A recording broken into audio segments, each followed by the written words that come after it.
اور کاشف 3 سال بعد دبئی سے واپس آیا اور اس نے سب کچھ دیکھا اور بہت خوش ہوا۔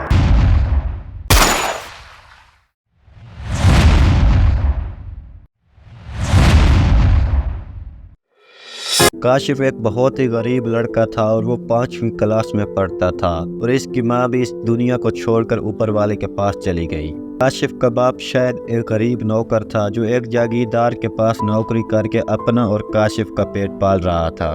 کاشف کو پڑھنے کا بالکل شوق نہیں تھا اور وہ گاؤں کے ایک سرکاری اسکول میں پڑھتا تھا۔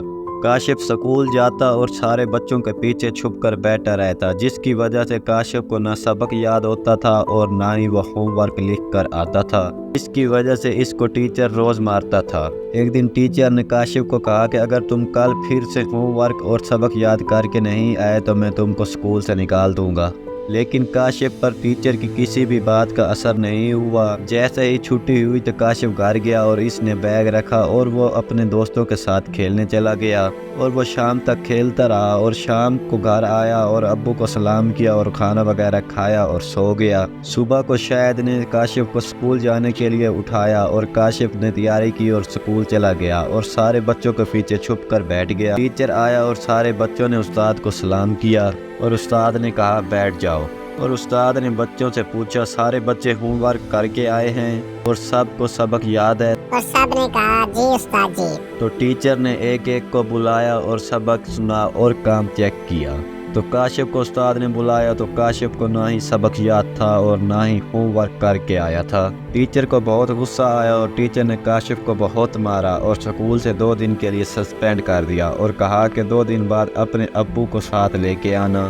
کاشف سکول سے نکلا اور ایک نہر کے کنارے کچھ دیر بیٹھا رہا اور گھر چلا گیا اور ساری بات اپنے ابو کو بتائی۔ شاہد نے کاشف کو بہت سمجھایا اور 2 دن اپنے ساتھ نوکری پہ لے جاتا رہا اور کہتا بیٹا جیسے میں نوکری کر رہا ہوں میں نہیں چاہتا کہ تم بھی میری طرح نوکری کرو۔ شاہد کے بہت سمجھانے پر کچھ نہ کچھ کاشف کو سمجھ آئی۔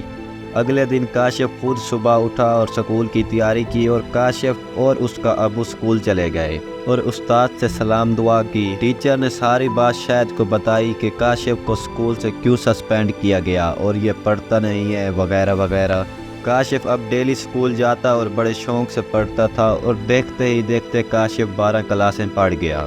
ایک دن شاہد نے کاشف کو اپنے پاس بٹھایا اور کہا اب تم نے بہت پڑھ لیا، اب میں چاہتا ہوں کہ تم دبئی جاؤ اور وہاں جا کے کاروبار کرو اور امیر بن کے واپس آؤ۔ کاشف باپ کے کہنے پہ دبئی چلا گیا اور وہاں جا کے کاروبار کیا اور دبئی سے پیسے کما کر اپنے ابو کے پاس واپس بھیجتا رہا۔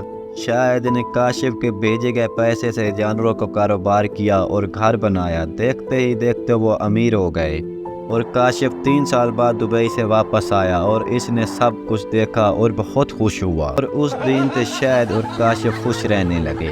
تو دوستو یہ کہانی ہمیں سبق دیتی ہے کہ اگر ہم کوئی بھی کام محنت اور جذبے سے کریں تو کچھ بھی ممکن ہے۔